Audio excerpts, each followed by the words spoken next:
I've gained a little weight since we got this show. Megatron must be stopped, no matter the cost.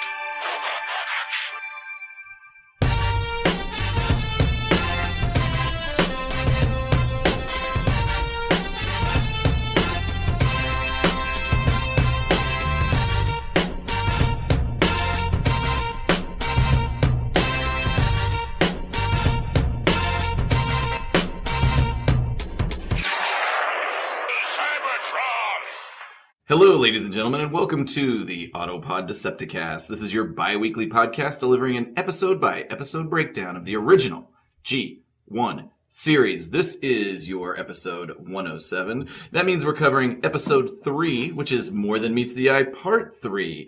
And, welcome to the show, ladies and gentlemen, APDC 2.0. That's right, we used to cover the Transformers movie, but this is the remix edition of the show about switching mechanical forms, that is. And I'm really very sorry about the R. Kelly reference, but it's okay. He'll be rotting in jail soon enough.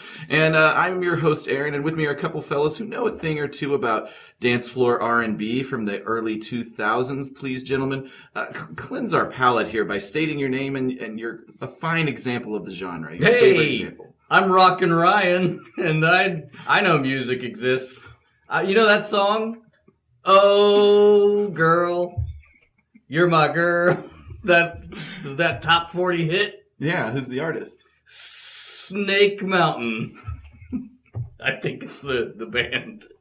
Wow, that would be a good metal band that would do a... It's with 5 S's. Be on Transformers the movie soundtrack. Sure. I'd like Cole that. Slither. Okay, well, that's about as good as I felt like it was going to go with Great.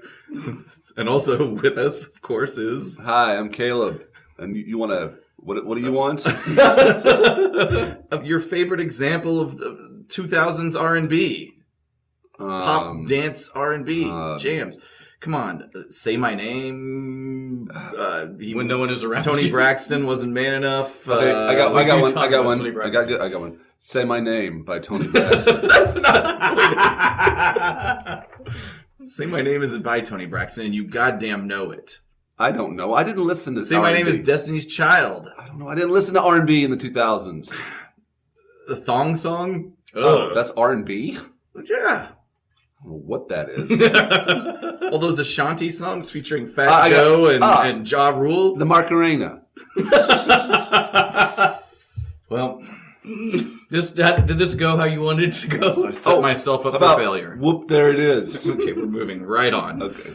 I was inspired by our fun little dance party we had. We did have a dance party last night. It was lots of fun. I was skeptical. My wife sometimes puts together these weirdly themed parties, and I'm always at first a little like, but this was really fun, and I'm always wrong, by the way. She puts together these themed parties. I'm a little bit, is that really what we're going to do? And then it's a good time. So this one it was a dance party. We've been throwing, it felt weird because there was going to be 6 of us and 2 kids. You don't need any more. That worked out really well. It was fun. It was so much fun.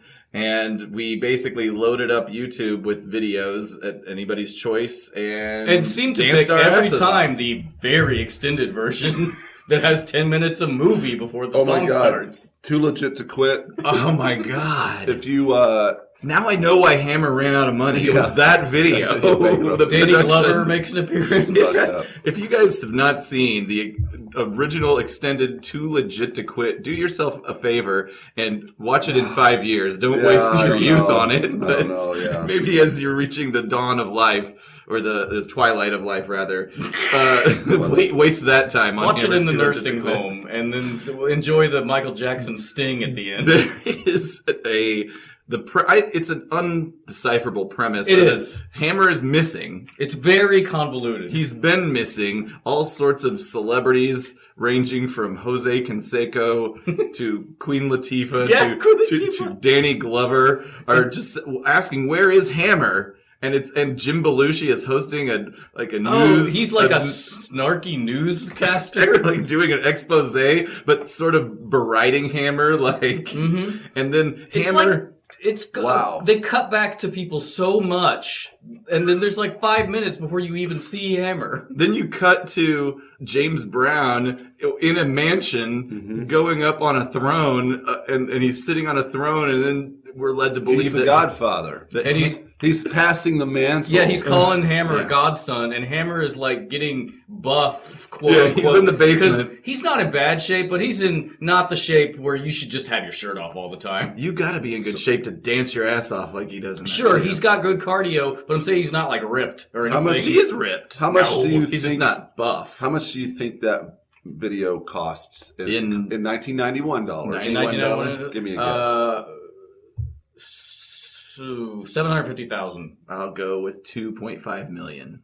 You nailed it at 2.5. Wow, are you serious? What is Wow. that in And today's dollars? I don't know, but apparently obtaining That's got to be like $5. James. So for James Brown's appearance, it wasn't easy to make that happen because he was in jail at the time. Oh my god. And he was set to be released the day the video production began. So Hammer had a private jet pick up James Brown in South Carolina and bring him to L.A. And then they had to add in 2 extra days of private jet because Brown wanted to spend some time in Vegas after a production. Is that even legal? You're And not the supposed to videos leave the state, cost- I don't think, if you're on parole. Well, it sounds like well, I don't know. I'm sure they figured it out. Or just didn't give a shit. It was. Yeah. But like anyway, yeah. To finish it's it, bonkers. It's weird. So Hammer comes out of the basement. James Brown blesses him. there's and- fire. And I forgot to mention. Meanwhile, there's a stadium where Hammer's supposed to be giving a concert, and he's not there, and the whole stadium full of people are getting antsy. There's Yes. kids with Hammer dolls, and people going like, "Ah, where is he? He sure has taken a long time to show up." Hammer's back at the mansion. Godfather blesses him. All of a sudden, his entourage of dancers is around him, and then James Brown throws some fireballs and shit at him. What was that in Street Fighter? Like Hadouken. He Hadoukens their He ass, does, he and really somehow does. it magically teleports them to the stadium where they're performing, and then It's crazy. And there we go. Fine, and 30 the minutes fucking later, the song. music starts. That's like 10 minutes into the video. It really is. So So we had a good time. It was fun. yeah, it was a fun dance party. I made deviled eggs. They were delicious. I exposed everybody to the Herpes. the treat. Well, in addition to 1 in 5 of you got it. In addition to that, I exposed you guys to the magic of tahini on peaches. Yes. Like you invented it. I discovered it and exposed it to you. Yeah, it was good. stuff. It's like the chili powder on mangoes. Mango, Yeah. yeah. It was Except it's on delicious. peaches. And Although it's better than mango. you went That's crazy and was like, it goes on everything. Yeah, Let's put it on your watermelon. watermelon. It was good on It watermelon. was disgusting on You watermelon. are We're doing wrong. lines of it on the kitchen counter. Supercharging stuff, man. All right. Well, other than that, what else is new around here? We're assembling a Patreon page. Mhm. I was hoping to announce that we had it up by the time this episode drops, but it probably isn't. So, We'll say next episode. So well, save next that- episode we're recording today. So So we will inject that. It's more Okay. time for them to save their pennies and donate. That's right. You know, for We're saving up money for a big music video. We're going to get James Brown. we're gonna get the his ghost of corpse. James Brown. He's dead. I wonder Does if the the Ghost Ghost of of the the Iconic Iconic Moment know can him? recruit him. That's right. Boola quit. Perfect. Let's see here. Shout outs. I want to just shout out Mike Seibert and Alpha Magnus, who there was a great. Mike Seibert's been on a run of Transformers. He did a Episodes text lately. like, when do I just officially announce that this is a Transformers podcast? Yeah, I know.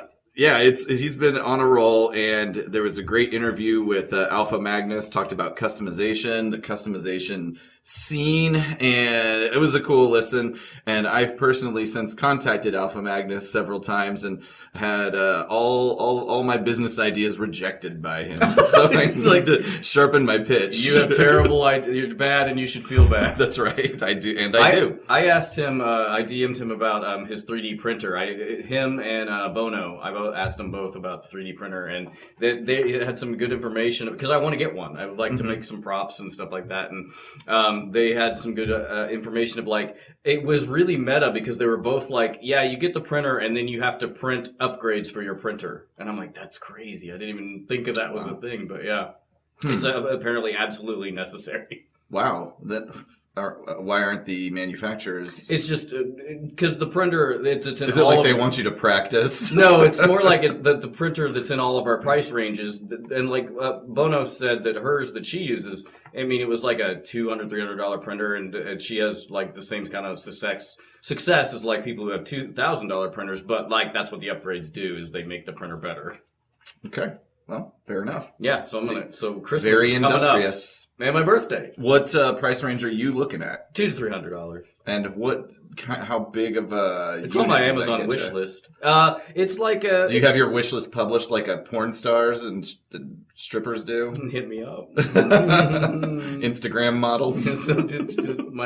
Give me some tips. Don't ask me why I know that. But yeah, no, it's the size is like it's pretty reasonable. I think it's like 8 inches square or something like that. I don't remember, but it's a significant platform. Okay, cool. And that's the size of the printer, or that's as big and no, like as you the can size print that out? you can print like at Right. once, Okay. like the one piece. If you get one of those, I have some ideas. I do too. That obviously, you Okay. might. But since Alpha Magnus rejected me, you can't afford to reject me. I'll make your life fucking hell.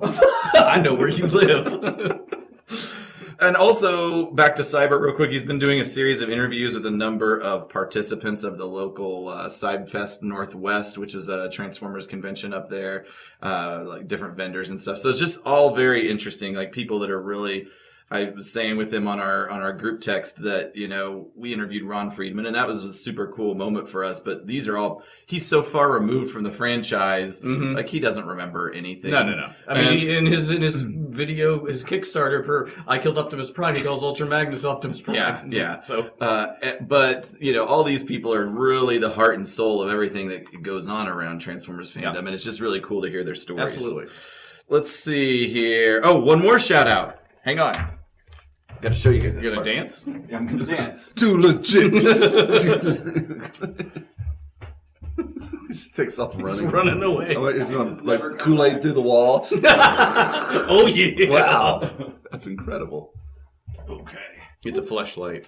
It's a big flashlight. I need. Oh, you know. I need. You know, It's a double-ended flashlight. so we can do it together. Oh, I wonder if those exist. Probably. That would be creepy. That is an inverse double-ended dildo. Surely that exists. If not, I'm copywriting it right now. So shout out to our friend on Twitter, Iceman Retro Cabal. He shipped us an amazing print. Oh yes. It is really big, but it's this Tom Whalen celebrating Transformers the movie, and It's so awesome. It is badass. You might recall that he meant to give this to us at TFCon LA, but he accidentally brought a Ninja Turtles one by the same artist, which was awesome. And then as we were kind of texting back and forth about it, he was like, if you want, send that back to me. I can tell he just really wanted the Ninja Turtle one back and really wanted us to have this one. It's so we great. sent it back and he got It's it back. so big. But it's beautiful. There's actually 2 color variants of this poster, and I like this one better. Ours has more of a red tint, and the other one has more of a blue tint to it. But Thank you. But this one is my great. preferred. So anyway, thank you again. Really appreciate it. It is a badass thing. We're gonna have to get it custom framed.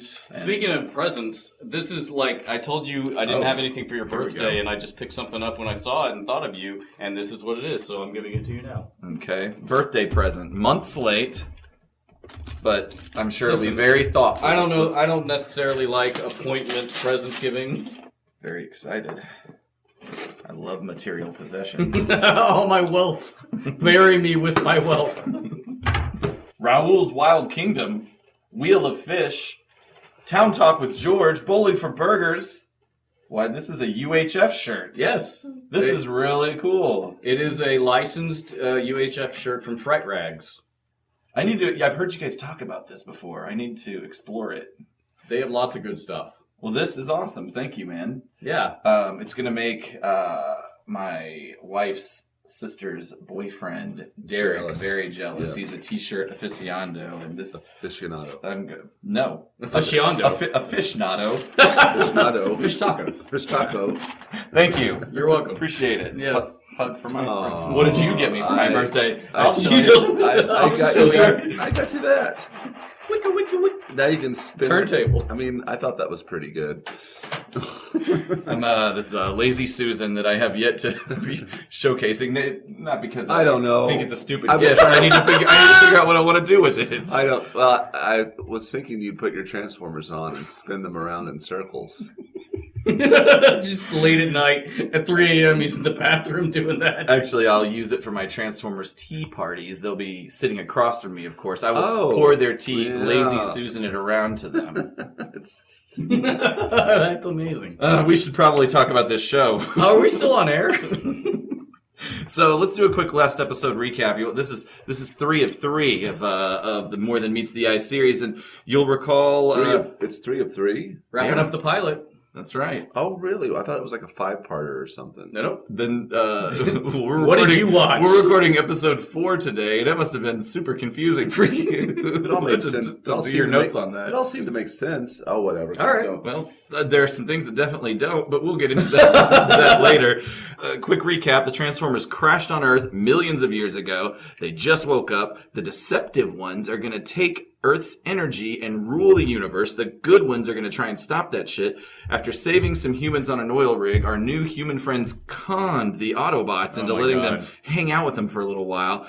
You've got Hound, Mirage, and the gang spending hours trying to impress all the Earth kids while Soundwave hacks into Teletran 1, steals all the information about Earth's energy resources, and then their first stop, the Decepticons go to some dam. There's an epic battle. The original Prime Megatron fight, laser axes, morning stars. The cons take off with about 20 Energon pillows. Next, stealing some diamonds or perhaps coal or oil, whatever, doesn't matter. And then finally, they go to Earth's richest energy source, Burmese rubies. Bomb planted, 60 seconds. Boom! Bumblebee's dead, Sparkplug dead, Roller dead, and even Optimus Prime dead. Dead. Yes. I wonder if I can tell my neighbor to Cut it out. Stop doing yard work. knock it off. We open up, Prime rolling down a hill. Shit's looking bad, but he ends up at the bottom of the hill. The crew shows up and picks him up and puts him on his wheels. I would say that's probably not the easiest thing to animate. Like a big rectangle rolling down a hill. You don't think? Well, you can tell that like really cut some corners with like Yeah, the they did wheel. good. I will say with this part where they push him up on his back up on his wheels, there's a little like shock Right. bounce. It's Yeah. it's a nice That touch. was a good call. So we discussed last time that there was some pretty good animation. I feel like this episode is pretty good as well. Yeah. All especially compared to the first episode. Yeah, it's pretty good. I didn't have a problem with the animation on this one. I like a lot of it. So Prime's hanging on. But what about Roller? That little R2-D2 motherfucker is coming rolling right down the It's hill. literally R2-D2 sounds. Yeah. Safe as can be. How? Right up in Prime's ass. Everything's good. Yeah, except Prime's like, oh. Well, I was not going to say that it sounds like he's dumping ass whenever they put him back up on his wheels. Prime, can you hear me? You still generating? I'm not going to say that. No, it's a pretty classic moment. Oh, watching him struggle to transform is weird and disturbing to me. Oh, Especially with the sound off. I'll try. I'll try. I don't know if I can do it. I've almost got it. Come on, Prime. You can do it. Try harder. You got it. You got it. Come on.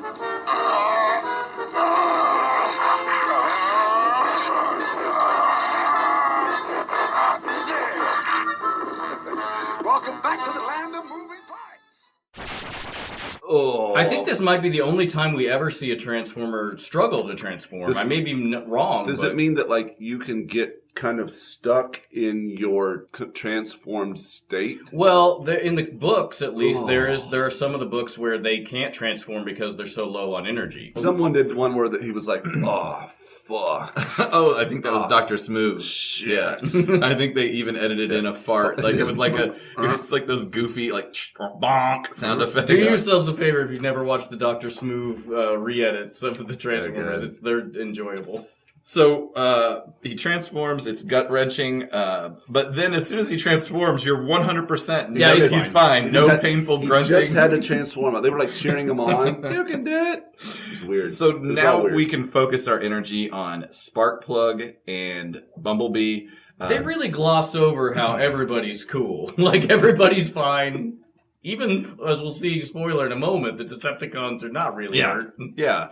Oh, and there's...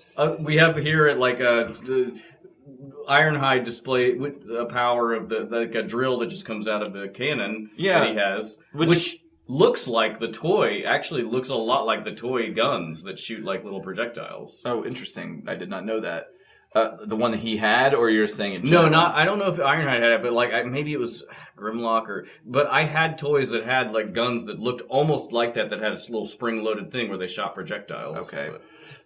His face looks garbage here at the 2-minute and 20-second part, but he's just having fun. This piece of technology he has here, which is kind of a drill gun, annoys me because I have the Masterpiece Ironhide, but I have the first edition. It wasn't until later a special edition came out and had that included. So the lesson here, kids, is never buy anything until real late. I guess. Or you just have to keep buying new editions. How many primes do you have? How many? I only have one version of the MP10 Optimus Prime, but the new Optimus Prime's coming out soon, so you're going to see $500 disappear from my bank account. Are you getting Unicron? Garbage. I haven't put in for it yet, but I should. I mean, seems pretty awesome. I know. I almost want to get two because word on the street is they'll double in value pretty quickly. And why not gouge people who enjoy it? It's called the market, fuckhead. Capitalism. I'm okay. If someone's willing to pay for it, then... I've seen a lot of people on Twitter being like, well, here's what I'm selling in order to get the Unicron. And like, I think I have the Armada Unicron, and I was just curious as to what that was. It's going for that's like $200. So I have a version of the Armada Unicron here, but it's painted up. It has a different head. The head is more G1, and then the painting is more G1, and it was like $200. Yeah, and I was gouged for it because I think it was probably $100 when they first.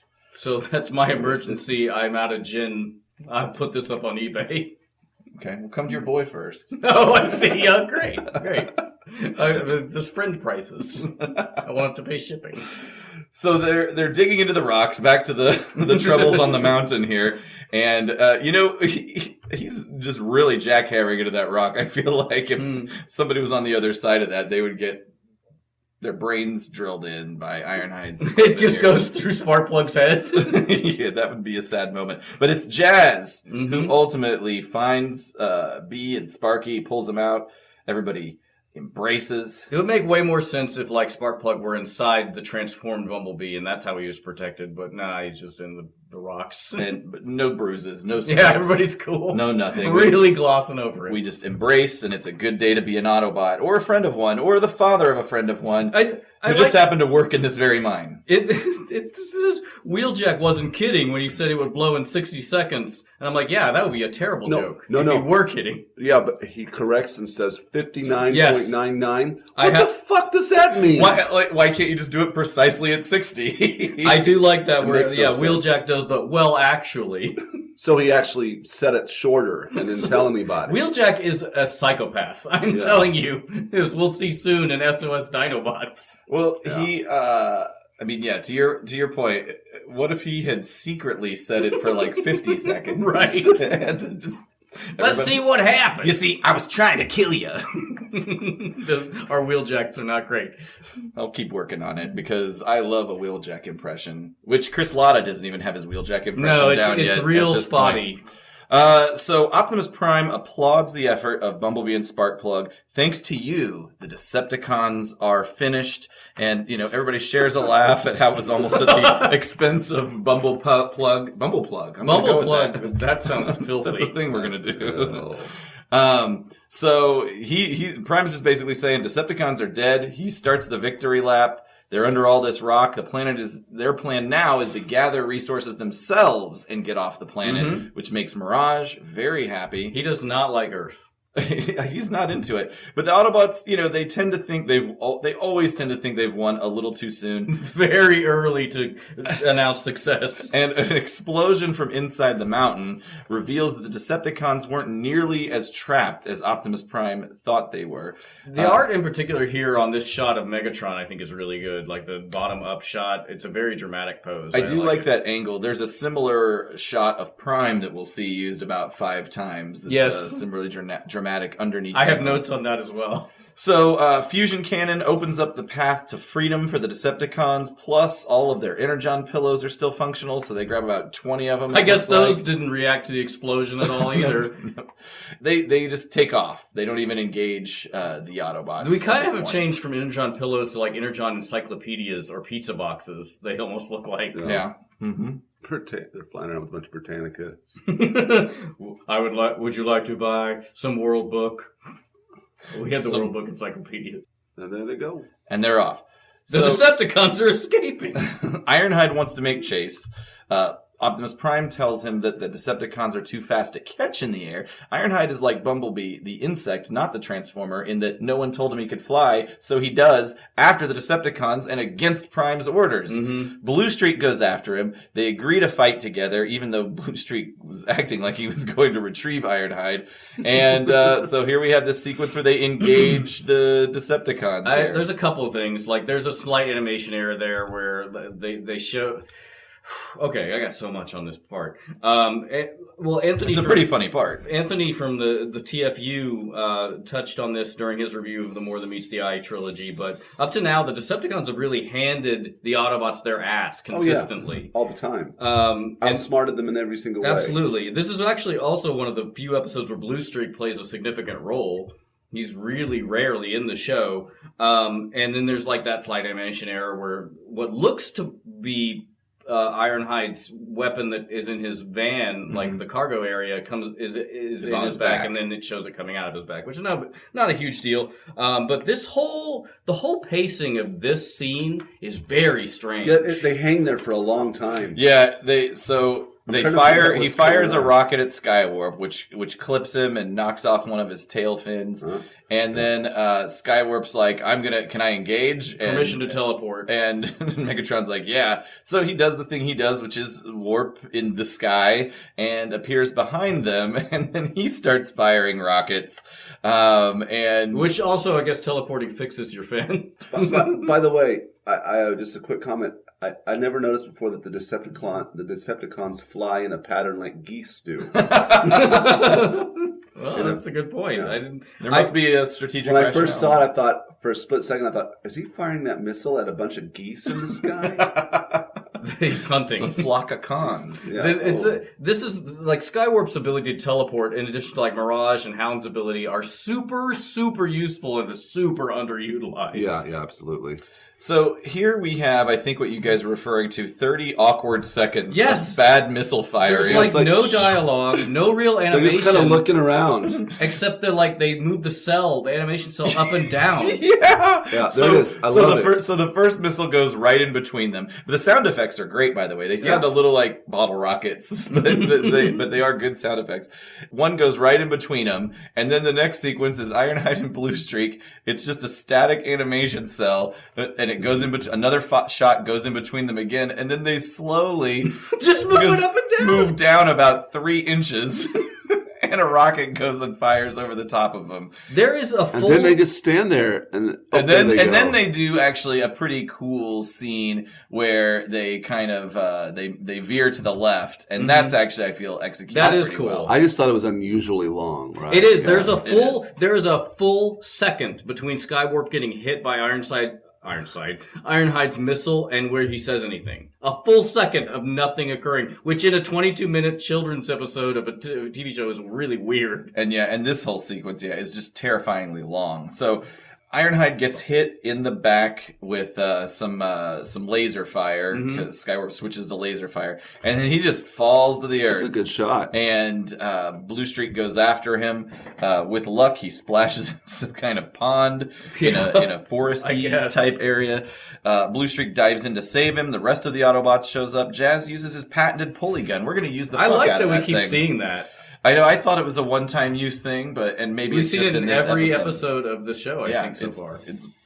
He's 3 for 3 on saving people with it. So Ironhide is injured. So Ratchet's going to patch him up after being stopped from telling war stories. I know. I thought of Cup whenever it's been worse. I remember a time on Cybertron. Yeah. This whole sequence is very Hot Rod Cup. It is. He gets told to save it, and Optimus lays on a lecture, and then sends old Ironhide to the infirmary. Well, I like this because Prime transforms and says, "Let's get out of here." I know. His classic rallying cry. It doesn't. Let's get out of here. It doesn't quite have the ring of roll for it, but there is a TV trope named this, which, according to an official Trivial Pursuit question, is the second most often used phrase in movies, right after. Guess what the first most used line in movies is? So there's "Let's get out of here." That's the second most. All right.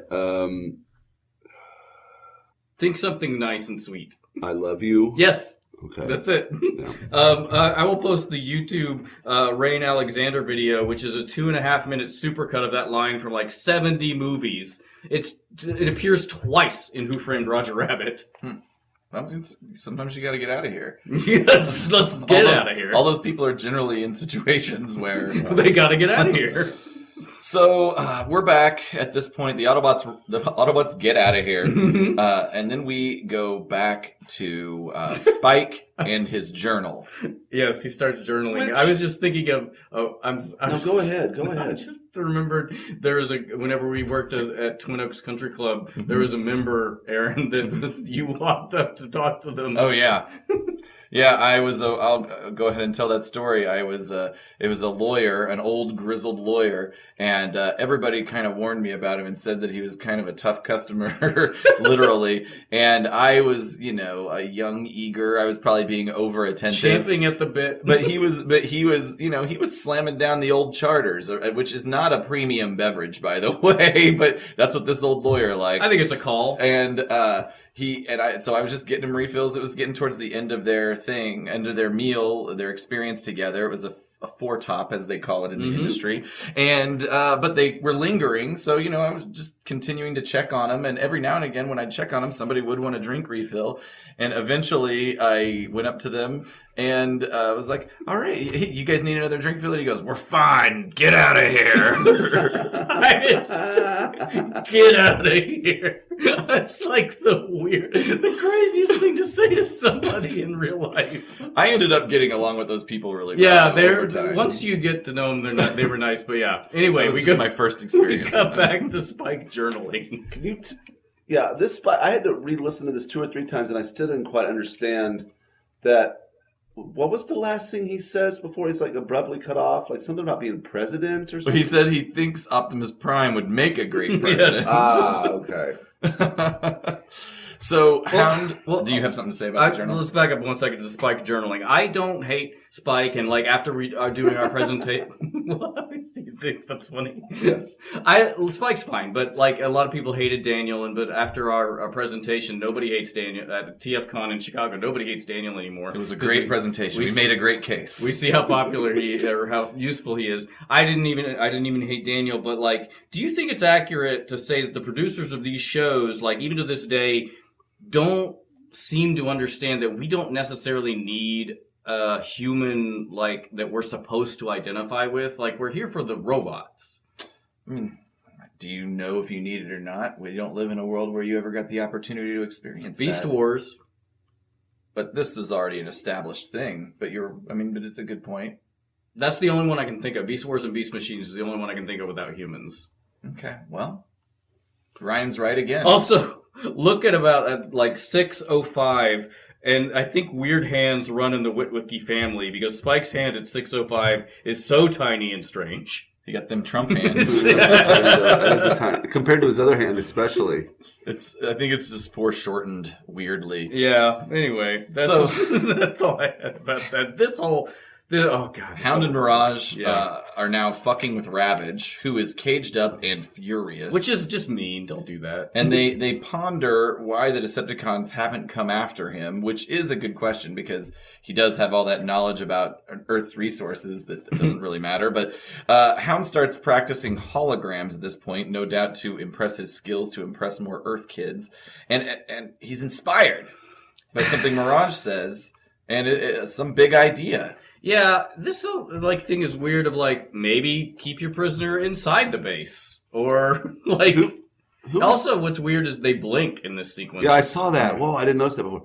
Who is the voice of Mirage? Because his voice is real cool. It's like this. There's an animation error where Hound is kind of inside the cage there. It's the cells are not layered properly. Yeah. But I don't know who does Mirage's voice. I actually intended to, as we interacted with characters that weren't in the movie. I thought you were look up the voice actors, and I just totally brain farted on that. But Mirage has other episodes. We'll be back to it. Can't get enough super cold cream. That would what be he funny reminds me of. If we found out that he was the voice of the sugar That's bear. not inconceivable. And Mirage is blinking again here at the 6-minute 49-second point. I don't. We'll have to see if blinking is a thing that continues on the show. I don't remember seeing it anywhere else in this episode except for right here, but. I do like a lot of the angles that they use. Yeah, they're very dynamic. So Hound goes to Prime to explain a big idea, which they're not revealing to us, the audience, yet. All we know is they're going to use some big hologram to trick the Decepticons into fighting on their terms. That'll impress some Earth kids. I'm not letting that go. Oh my god! Every episode we'll talk about it. Oh man, this rap. Yeah, so Hound and Mirage fake some information in front of Ravage. And they're very convincing. To plant the seeds of a plan. They then, Ravage blinked. And they then accidentally, in finger air quotes, drop the keys of the cage so that Ravage can escape, which he does. And then they fake pursuing him to sell the plan even further. But do they also? What's weird about this? Do they fake react to Prime? That is weird. We'll see that in a second. It almost is like, wait a minute. Yeah, here we have Ravage's little grabber arm, which comes out and grabs the keys. I love it. But there are some third-party cages you can buy for your Ravages out there. And I think there's one that comes with a grabber arm. So. Yeah, you think they're understood, they're playing along here, but then the way they react to Prime is like, okay, Ravage got away, and he's like, their mouths falling open. They go to Prime and they're like, Ravage is gone, and what does Prime say? Does he say excellent or excellent something or perfect or great or what? I don't remember. And then all their mouths are like, it's like they. So it doesn't fit with what's the ruse that's going on. By the way, Mirage, voice of Mirage, Frank Welker. All right. Well, I guess we don't need to cover that now. Done and done. This is the weird thing right here, where this one's the weird thing. Well, we've switched back to the Decepticons. We're 8 minutes 24 seconds, and we're listening to Soundwave playback Ravage's findings, but we're actually listening to the voice of Ravage. Yeah. The rocket base is 140 kilometers due west of the Autopod camp. Excellent, Ravage! Excellent! That's weird. I don't know if they ever do that again. I don't think so. Ravage is talking, detailing the Autobots' fake plan to get fake rocket fuel from a fake location. Megatron is all in. If Ravage does talk, can he only talk in tape mode? Right. It seems only if the magnetic tape is whirring through sound waves. I think so. Which is the craziest notion that's ever been. There was also a very strangely proportioned symbol on Soundwave's chest. It was. His chest looked weird. Yeah. Out there. So, Megatron is all in. You couldn't lead. I am the leader of the future! You couldn't lead Antroids to a picnic. How can you pretend to lead the Decepticons? that was pretty stupid. So Starscream is trying to get some shine here. Megatron isn't having it. He's blaming Starscream for any lack of progress they've had to date, which is true because you'll recall that that Starscream wasted a bunch of energy firing a cannon. Starscream weakly makes his case for leadership. Megatron lays out the cons, including the picnic thing. Starscream then tries to assassinate Megatron. Yeah. Again. From behind. Is this the first time? I can't remember. I think this is the first time he tries. You might be right. Well, I think he'll try again before this thing is over. Yeah. That's the one. And then Megatron puts up like a Borg shield, to deflect the weapon. Yeah. So Starscream tries to shoot at him. Soundwave gives an assist and warns Megatron. This random shield that Megatron can create out of his fusion cannon happens. And then we get Starscream something very sexy. Begs for forgiveness. But Megatron just blasts him in the arm with his fusion cannon and then pronounces his intent to attack the rocket fuel place at sunrise. I really think that all of this for the two of them is an elaborate public role play that they like to carry out in front of the other Decepticons. I actually saw this. And so they're getting off on this. This frame was actually shown where Starscream crawls over to Megatron on his knees. Was a thing on Twitter I saw. I can't remember who it was that posted it, but it's like, do you think Soundwave is just going to sit there and watch? So we shift to a shot here of Hound. He's creating the fake base, wow, it's amazing, hologram style. And shortly thereafter, the Decepticons rise to attack. This is a truly ludicrous amount of energy that is used to create this hologram. Like, if the Autobots need energy, how much power does this take for Hound to do? Create that thing? Yeah. There is really a lot ludicrous about this sequence. Not only the amount of energy to project it, and then, so there's that energy spent, but then the stupid, the Autobots are dressed up as rocket fuel scientists. So, a couple things. There's 2 Starscreams miscolored. There's a rare moment where Megatron shoots out of his pistol barrel from his back. It's not an animation error. It's like another gun. No, that's not an animation error. I'm saying that Starscream there's like several Starscreams. But, this part where the Autobots are in lab coats, I'm like, here we go. Okay. Why are they even out there? Why wouldn't Hound make human holograms? Yeah. Who would be fooled by giant robots in lab coats? Yeah. Especially giant evil robots who know you're here. Where did they get giant lab coats? Yes, logistically. How did you procure they had to sew that shit. Unless the giant lab coats are the hologram. Oh my god. But that's very sophisticated. So we see some sweet brawling here, and about the time Wheeljack pops a reflector so hard that it just crumbles into bits, we realize in so long that I'm like, oh, that's gruesome. And I thought he had actually killed a guy. Yeah, me too. And then I was like, oh, I fell for it. Turns out Megatron was onto this stupid game from the jump, and that he sent these decoy Decepticons to distract the Autobots while the Decepticons were raiding the real rocket site. So that brings up a whole other thing of why would he? Why if you knew this was happening, why send anybody over there? I have that note too. I'm like, so there's this. I thought because of that, I thought there was going to be a double reversal where the Autobots really were setting a double trap. Oh, okay, but no, they're just incompetent. No. And then Megatron just rubs their nose in I guess. No, I'd say Megatron. I like how Megatron sends the junk robots just to further rub it in the Autobots' face that their plan didn't work. It's so hard. They made fake Decepticons to do this. Yeah, but. I would wait to rub your nose in it until after you've already ravaged the other facility. Just go to the real facility. Also, there's a real facility? Yeah. I know. I thought the whole idea of the plan was that there was just a fake facility. Turns out it's right 3 miles away from a real facility where they can get rocket fuel. And how did the Decepticons figure out it was a trick? And that's another thing. There's no evidence that gives away unless Ravage can detect bad acting. Off screen was like, it seemed really easy to get away. So, okay, we go to the real rocket site. We didn't call it out earlier, but Cape Carlson?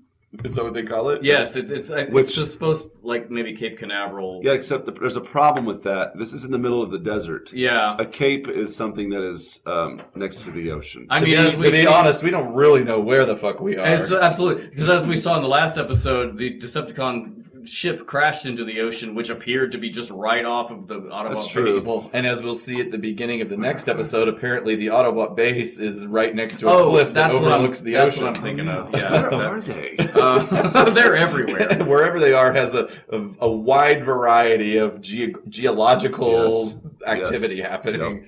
So back to the real rocket base here. Cape Carlson. The Seekers We land get some sweet and Casey start fucking some shit up immediately. And the humans are doing everything they can to stop him. They're not even denting them. The Decepticons easily overpower the base and steal all the energy. The Autobots do nothing about it. I never realized, I'm sure you guys don't remember much about the Michael Bay's first movie, but there's a scene in Michael Bay's first movie where the Decepticons make their presence known at a military facility that is like just like this. Oh, I It don't actually remember takes that, no. more of an homage than I would like to give him credit That's for. kind of neat. Yeah. Mike. Michael Andrews. Yeah, he'll enjoy that because he likes the Michael Bay movies. So he'll enjoy that. Shout small out to Mike concession- Andrews. The small concession that we have there. And then, the Decepticons just get all the Energon pizza boxes. And Just pizza time. Prime at this point calls an all-hands meeting. The cons have enough energy, they've deduced, to leave and return to Cybertron. That means the Autobots are going to have to attack them, but because the battle will be dangerous, he requires volunteers. What were you going to say, Caleb? Nothing. I'm commenting on how okay, fine.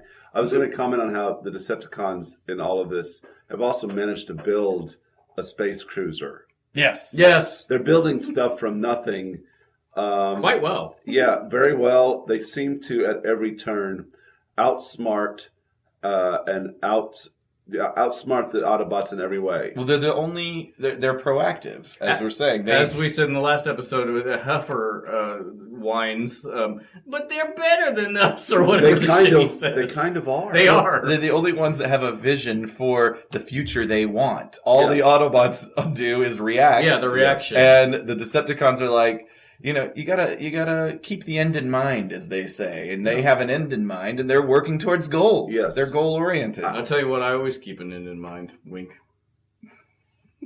Wah, wah, wah.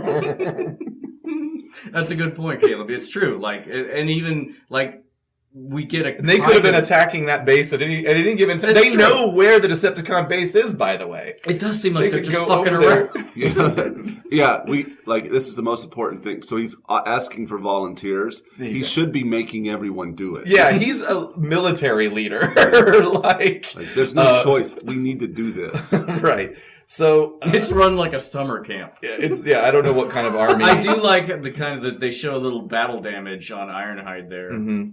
Everybody volunteers, Of course they do. and they roll to the Decepticon base so that they know where it is. It is interesting to me. I never realized that they were trying to make Hound the go-to human buddy. Yep. Until Spike. rewatching this for Spike, and because we see Spike defaults to Hound as his as his pal. And I actually here controversial statement. I prefer Hound to. I don't like Bumblebee really. I don't really care about Bumblebee in the G1. Like he's not interesting to me. I prefer Hound as and we'll see it up until like episode like maybe 10 that Spike is still because SOS Dinobots, which I think is episode 8. Spike and Hound go to a museum together. Wow.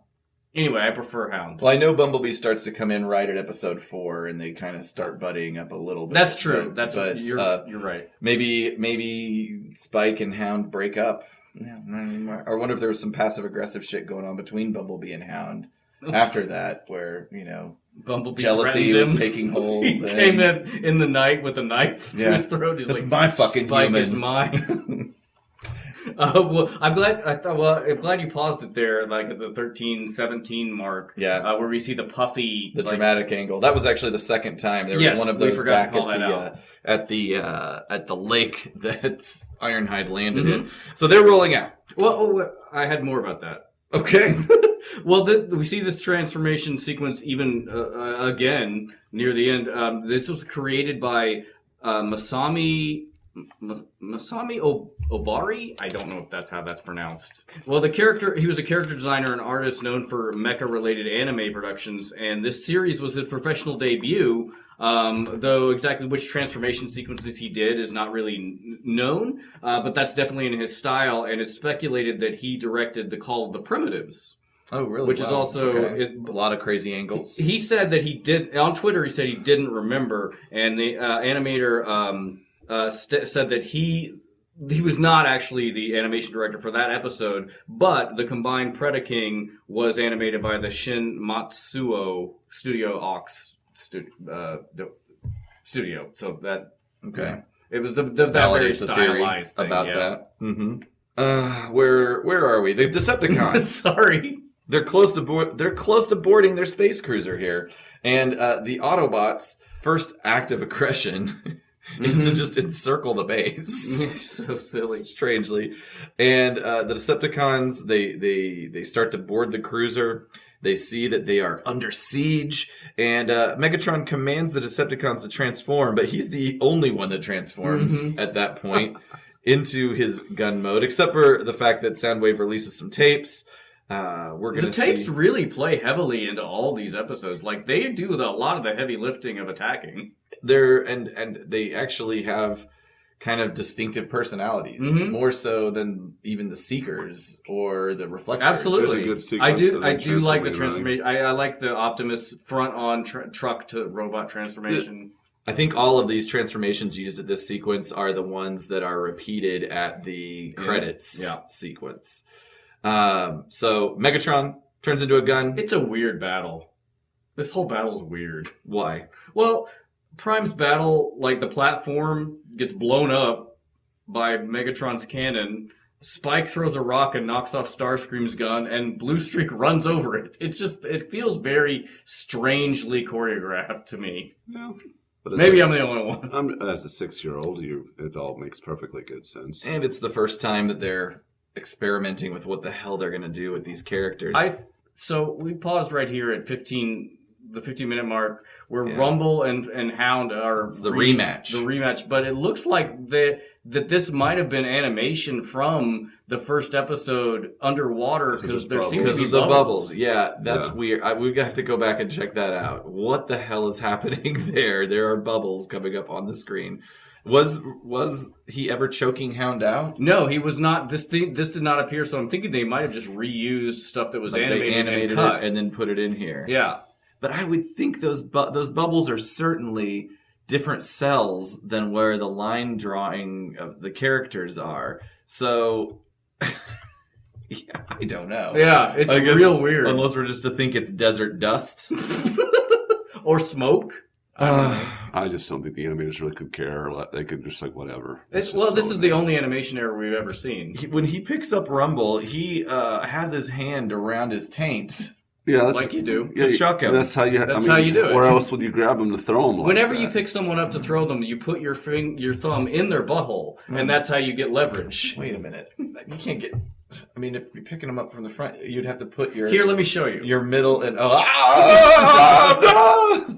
Theater of the mind. Okay, so Hound starts just wailing, pummeling Rumble at this point. I love the Seeker transformation there from standing to blast off. That was really cool. The Seekers join Laserbeak. They fire on Cliffjumper and Wheeljack, who fires on them. We see perhaps the first incarnation of Prime's trailer turning into a battle station here. Mm-hmm. He fires on Megatron. Megatron fires on it, destroys it immediately. I don't know what exactly knocks off. It's a very confusing... The arm cannon off of Megatron here. A beam comes at him and knocks off his arm cannon. Don't know where that theoretically came from the battle platform, but the sequence of animation makes it very confusing. I've heard rumors that people believe it came from Prime's finger. Yes. A Transformers Underground idea. They get into a boxing match. They just, they pummel it out. And Spike, at this point in time, and Prowl, they team up on Starscream, as Ryan was referring to. I think that's where the arm cannon gets knocked off by a rock and then run over by... I thought it was Prowl. I guess you're right. It is Blue Streak, right? I think... Nope, it's Prowl.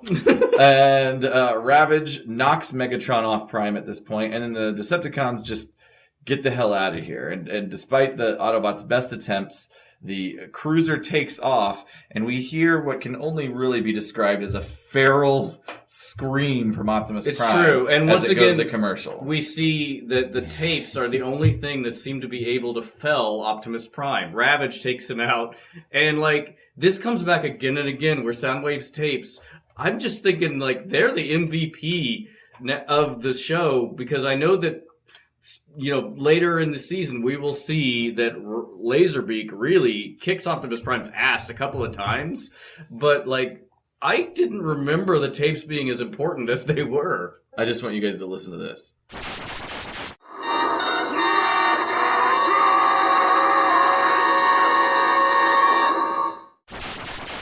It's a very Shatner-esque scream, like Khan from Star Trek Movie 2. Star Trek Movie 2. The Wrath of Khan. I think Optimus is awfully temperamental at this part in the show. He says- now he has snapped. Yeah, he's like, I don't He's about to get real crazy. he's like, yeah, I don't know. He's like lost it.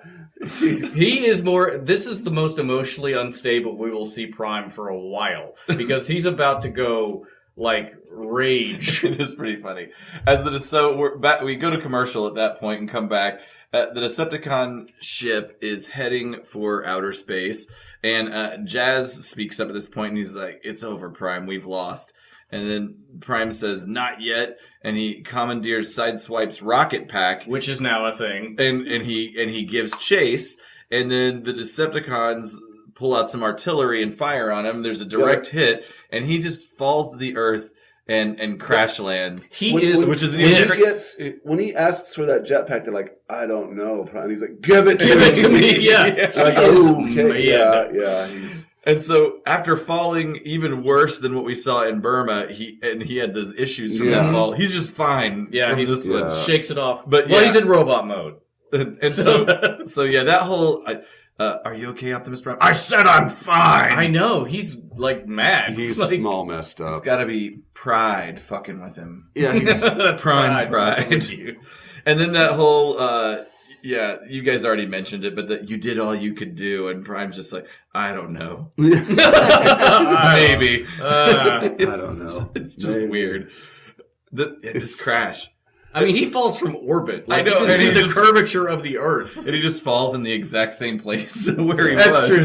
That's ridiculous, but yeah. That falling sequence is actually, I feel, Yeah. fairly well animated. Yes, it's very good. The tumbling specifically when he hits the Most ground. of the animation in this episode is good as well. Is very good. Not quite to the level of the last one, but still very good. So, With the exception of shaking a animation cell up and down to indicate dodging missiles. I wouldn't call it shaking. I just inched it up. Yeah, just pushing it back and Just a forth. little bit. So the team regroups and notices that Mirage is gone. Where's Mirage? I don't know. Whenever Mirage isn't on screen, everybody should be asking, "Where's Mirage?" It's true. He could be there. At any given That's time. true. Mirage, is are a you creep. here? Mirage, are you here? Never masturbate at Autobot headquarters. Let me tell you. So, back to the space cruiser, the Decepticon space cruiser. Megs is gloating, and Starscream, though, is going to make his final move This on him. sassy little pose that Megatron does whenever Starscream's threatening him is so adorable. So he just puts his hand on his hand hips. His cock is just thrust Yeah, he's outward. like, "Come at me, bitch." So Starscream's arm cannon is raised. Megatron is amused. He's not scared at all. Megatron relays that if Starscream were to defeat him, there would always be somebody waiting to take him out. At this point, this is where Mirage makes his presence known. Why does he make his presence known? I don't know. Who cares? Well, because we need to see it. But because he's visible. But yeah, but he could have been outlines and That's a great indicated to point. the audience That but he's invisible, like because- Wonder Woman's jet. Yeah. So he's visible and thereby now detectable by the cruiser's security systems. And he fires on some computers, gets Just shot by one bank Starscream. of computers that cripples the shuttle. I guess he just knew the exact ones to knock out. So he gets shot by Starscream, who gets shot by Megatron. This is a Mexican standoff done right. It's true. It's like Reservoir Dogs. And then we see Skywarp has like an extinguisher function. But it's not enough. Despite the Decepticons' best efforts, they can't regain control of this ship. They're going to crash. So Mirage bails out, which made me think, wait a minute, all the Decepticons can fly. Yes. Why don't you just Great leave point. the ship? Yeah. It's true. I mean, Flight at this point in the seems series, to come and go. at this point in the series, all the Transformers can It's fly. true. So why does Mirage even need a parachute, as we'll see him using in a few moments? Yeah, well, the Lambo twins also use a parachute in a little bit. Not in this episode, but later. Anyway. I'm looking forward to seeing the moment where they establish that Autobots can't fly. I'm not sure exactly how far. There is an actual spoken... Starscream says in one Yeah. episode, Autobots can't Yeah, fly. exactly. That's what I'm talking about. The Decepticon cruiser crashes into the ocean. I Again, don't, Mirage- and also, based on where they are, should they be crashing? They were outside of the atmosphere. Yeah, because you can't... They didn't Oh, reach... They didn't... I mean, they gotta do something. I mean, they're I not gonna, get like, it, burn up But in from a orbit. physics standpoint, there's no way they reached escape velocity from gravity's Earth or from don't Earth's think? gravity well. No. How far out would you have to be? You got to be real far. Like to the moon, Alice? No, but like a third of the way. Really? Okay. All right. It's far. But satellite gotta- are all satellites more than a third of the way? to No, the no, moon? it's mostly about speed. No. Like you just have to be going fast enough. Like if you're going fast enough, basically you can escape. Like you could drive at 60 miles an hour out of the Earth's atmosphere if you have enough fuel. Mm-hmm. It's all about speed and fuel. Like so, it doesn't matter. Like it's not necessarily distance. As long as you have enough energy and speed to get out of Earth's gravity well, you'll escape it. It's just a matter of like the energy you're using. But at a certain point, distance does have a factor. Well, sure, but like if you, that's like because rocket fuel is so heavy. That's the problem. Is like we don't like NASA doesn't currently have a rocket that could get us to the moon. Like the Apollo missions, those rockets were enormous because you have to have so much fuel to get you out of Earth's gravity well. Like there's 3 stages, and so it just has to get you going fast enough to escape. By the way, standard satellite orbit. It's about 12,000 miles. Distance of the Earth to the moon is 240,000 miles. I'm still blown away by the 12,000. I can't believe they're that far away from the... There's some variation, but standard satellite orbit is 12,000 miles. Well, I will just forget it this one time. Well, what's more amazing is the fact that anybody landed anywhere close to No, it's true. where they came from. that ocean right next to the Autobot and Decepticons headquarters. Which makes a great point of, like, coming up later, like, the Decepticons are just off the coast. Like, the Autobot and Decepticon bases are a couple miles apart from Yeah. each other. Yeah. I would have thought the Decepticons would have gone a little bit further. But, everybody made decisions about thinking that the other team was incapacitated. When the Yeah. Decepticons left the Ark, they were like, Autobots are done. And now their Autobots are about to do that with the Decepticons again here. And they're basically like, the Decepticons are gone. Our path is clear now. I like where Optimus says, "We knew you were anxious to get back to Cybertron. The least you could have done was wait for us." And Mirage responds to Prime with, Sorry, Prime. The ship was full. which makes no sense. I said that They're like, joke. They all laughed like it was the most hilarious. what could that thing. possibly mean? So Jazz at this point proclaims it is time to get back to base and repair their own ship. There will be no goodbyes to their human friends because Spike and Sparkplug have scammed their way onto the They ship. conned their way on the ship. They're going to go to Cybertron too, and I would Autobots- 100% go to Cybertron. The Autobots transform and roll back to base. We're going to see that dramatic Optimus Prime angle one more time here. We got a 3-peat. 3 for 3 on this episode for that transformation. The coda to the story is that Spike gets back to journaling. Because of the Autobots' heroism in preventing the Decepticon theft of the world's energy, which, by the way, they didn't do, the governments of the world are all contributing energy to help the Autobots get back to Cybertron. They all chipped in. Very nice. I would too. I'd be like, yeah, get the hell out of here. You're not helping us. You're not adding value, Autobots. Yeah. And of course, Spike had to say something dumb like, I'm glad we don't have to worry about Megatron and the Decepticons anymore. anymore because that cues the imagery to show that they're still a threat. They say it over and over. So and if you over guys, again. let me ask you this: if you guys say we're Spike, like all three of us were in this position of Spike, would you leave Earth to go to Cybertron? Oh, sure. These guys are cool. I just would do it because it's like there's legit aliens and another world I could go to. 100. I mean, I'm going to space before I die. Like it's gonna happen. But I have to. I mean, my kids are in school right now. I wouldn't be able to. they're go taking care of themselves. They're old enough. No, I'd have to pass I mean, on that. technically, Ryan, you're in space right now. All right, asshole. It's spaceship Earth. So that and by one other thing I'll note is that ship that is in perfectly good shape that Megatron Just settled nicely and Jumped out. slowly on the bottom of it. And you know that whenever you're plummeting in an uncontrolled crash into the ocean, your ship's going to be totally cool. So that brings us to the end of that episode. That Yep. brings us to the end of the More Than Meets the Eye series. What do you think, guys? Are you in? Are you hooked? Oh yeah.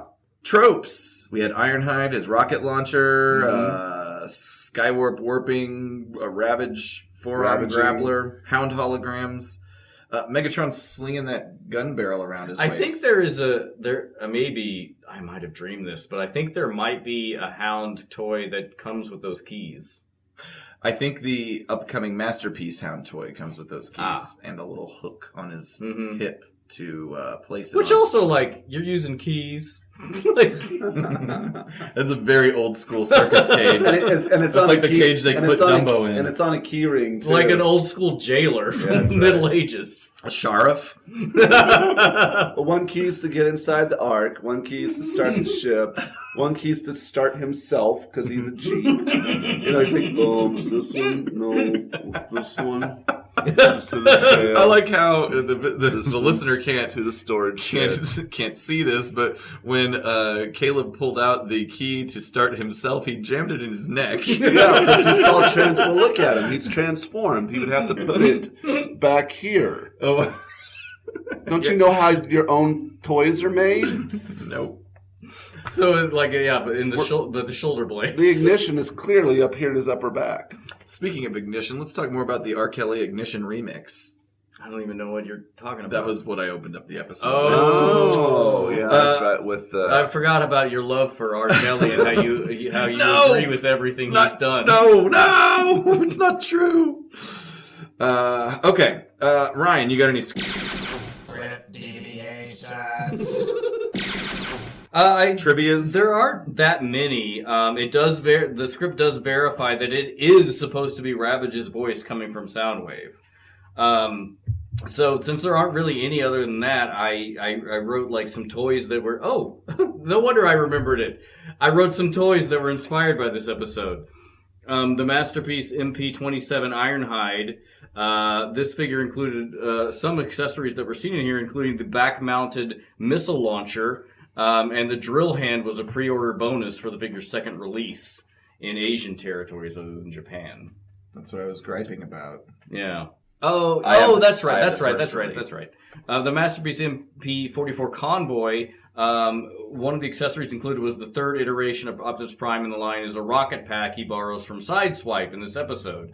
And the pack is molded so it can be used by the Masterpiece Sideswipe mold also. The MP47 Hound, like we were talking about, yes, one of the accessories is he includes the key that he used to enclose Ravage. And yeah, other than that, that was why I included that, because there weren't really that many script. Like, it was pretty close to script. Gotcha. I'm just going to TF Wiki, see if there's any interesting trivia. Or I guess you probably just covered all this trivia, didn't you? I think I took it directly from it. Okay. Shout out TF Wiki. That's where the Finger of Doom comes in. Okay, all right, we got it covered then. I guess it's time to talk about our... We can... I'm the ghost of the iconic moment. You know? Yeah. Yeah, what you got? This is a tough one for me. Me too. Which is crazy since it's like the capstone episode. But what will probably stick with me more than anything and be the most memeable is Prime's either grunting while transforming or being a dick after he fell to the earth. That was very out of character. I wouldn't call those. They're not necessarily iconic per se, but they stick. They're with going to you. stick with me now. I think I had the same kind of thing. I didn't really like this episode all that much, and it was kind of a bland ending. I think I wrote down like the "Let's get out of here" was fun. Yeah. But also Starscream crawling over to Megatron on his knees was weird. And that's all I had. I'm like, there wasn't a lot to this episode. This wasn't very climactic. No. Well, I mean, animation wise, there's the iconic them transforming into themselves. Yes, into that's running. true. That is a really good point. Yeah, actually, guys, everything. Pay attention. Everything. Okay. Basically, almost 80% of the end credits sequence comes from this episode. Mm-hmm. So we were right in the first episode. We were like, some of this comes from. Well, we were talking about the opening animation, Right, that's true, and none of but it I think does. all of right, exactly. It's all the credit animation that comes from the show.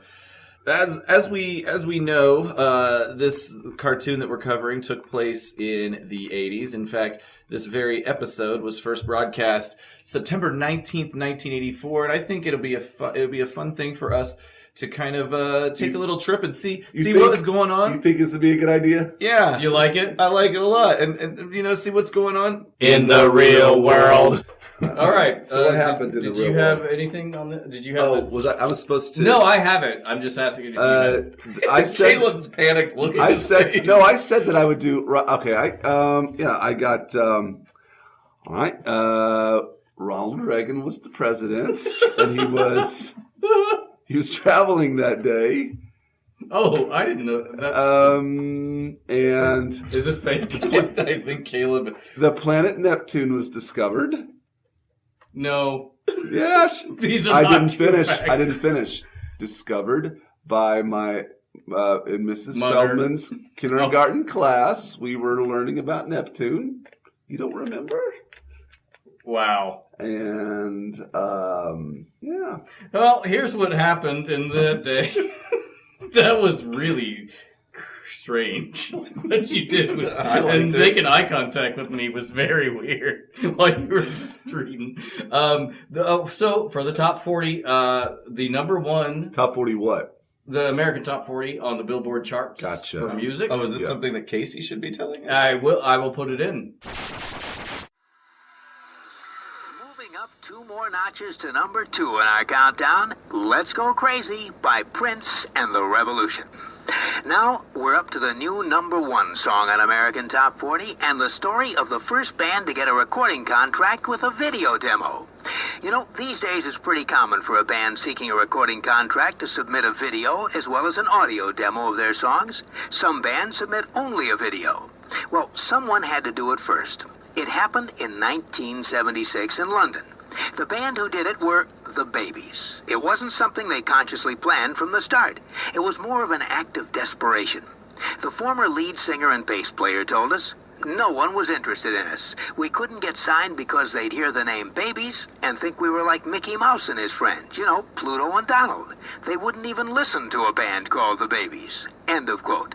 Well, the Babies teamed up with producer Mike Mansfield and filmed themselves performing their songs. And they submitted that video demo on a video cassette to Chrysalis Records. The label executives heard and saw what the Babies were all about. A bona fide rock band.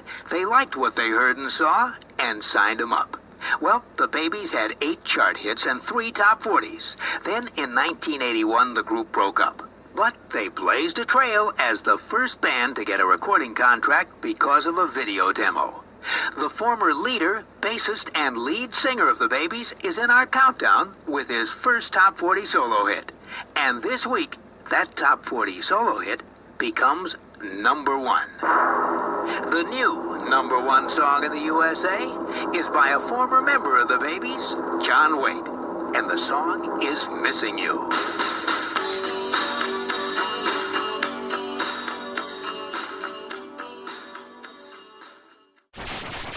All right, we're back. So the number 1 movie was All of Me.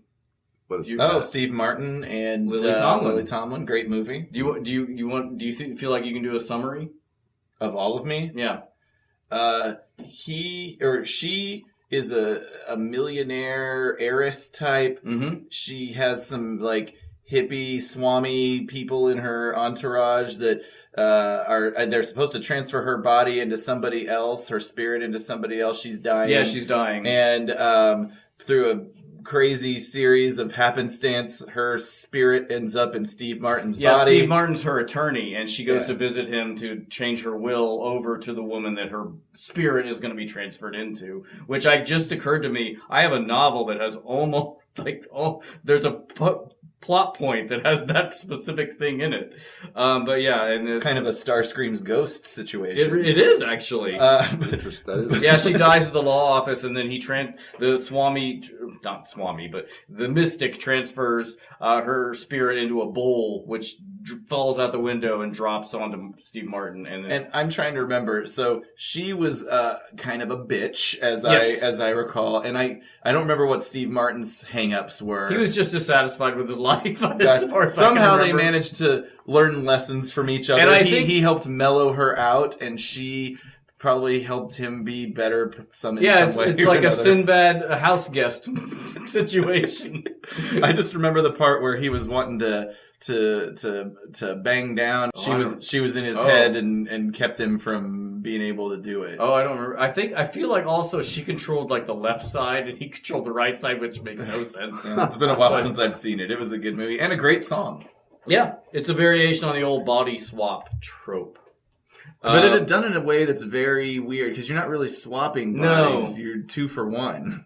It's a 2 for It'd be like if Fred Savage and Judge Reinhold were in the same body at the same time. Judd Reinhold is the mashup of Judd Nelson and Judge Reinhold. The great combo. What was happening in TV? Beverly Hills Breakfast Club. I recently rewatched St. Elmo's Fire, and as a 40-year-old, I'm just like, well, you guys are just like self-centered dicks. I've never seen St. Elmo's Fire. It's a Brat Pack movie. I need to see Diner. I have that in my DVD collection. The television show? No, the Brat Pack movie. It's got. No, it's not. It's not a Brat Pack movie. It's not. It's got a young what's his balls from the wrestler. Mickey Rourke. Mickey Rourke. He was not in the Brat Pack. He's not. It also has. He doesn't count. No. Okay. That's like everybody in Young Guns is the Brat Pack or Breakfast Club. Okay. I also recently rewatched The Big Chill. Mm-hmm. Is that movie annoying? It's a lot of music. Shut up. You know you like that movie. You did this joke last night. I did. Were you test marketing a joke last night? Revisiting this joke. It's the remix edition of the joke about songs. Speaking of TV, on the cover of TV Guide, for our younger listeners, TV Guide was a magazine. A magazine is a bunch of papers put together in a binding that was purchase. I love it when you talk down to younger listeners. I know, I'm fun. Well, I mean, I'm fun. There used to be literally 4 to 5 stations. It's true. 3 to 5 stations, depending on where you were. Unless you had cable.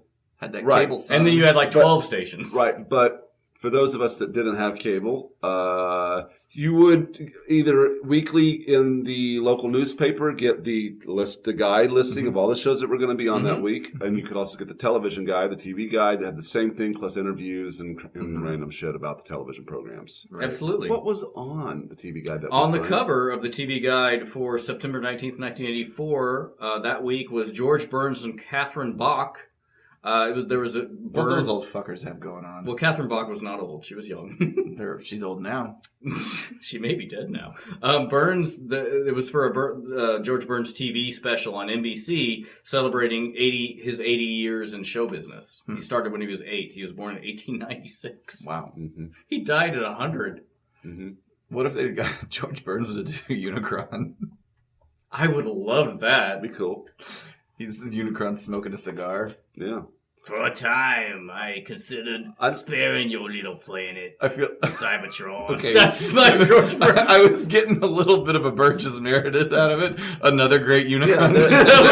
Him and Burgess Meredith were very similar. They make good cups, obviously. Then I just want to finish out with some trivia from September 19th, 1984. Britain and China completed the agreement to transfer Hong Kong to China by 1997, which is a key plot point in the great action comedy Rush Hour.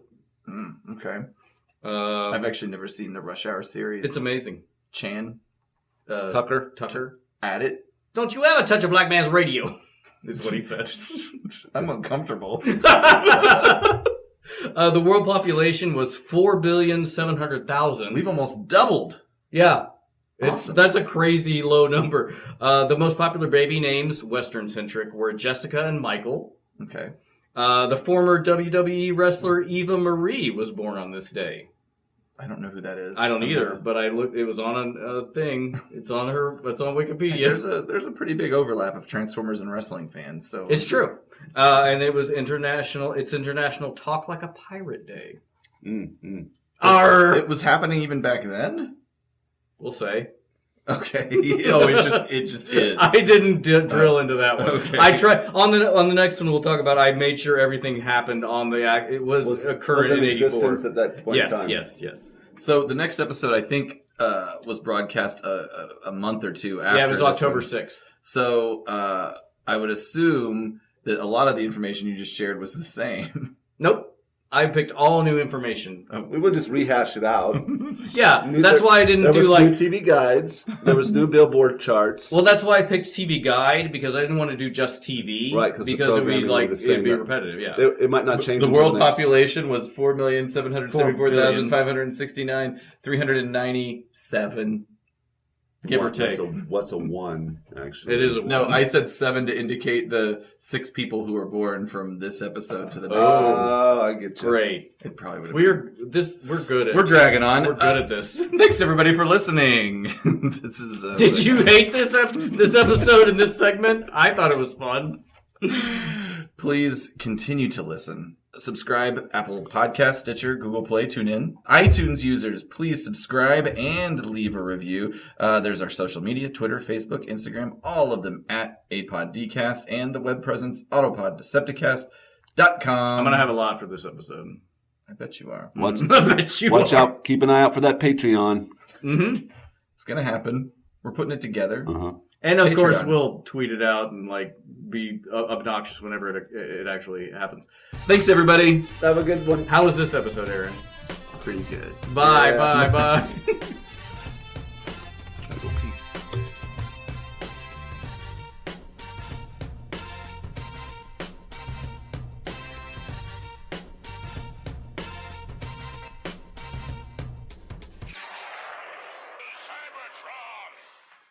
I started watching Taxi. It's on Hulu. And I had never really watched it before and didn't realize it was made by the same people who made Cheers. I did not know that either. It's like proto Cheers. I have a whole new Cheers show to watch. It was 5 seasons long, and it's really good. And I always liked it whenever I'd see episodes. It's pretty great. Who's your favorite character? On Taxi? I mean, Judd Hirsch is the main character, the one you're supposed to like, and you do. But Right.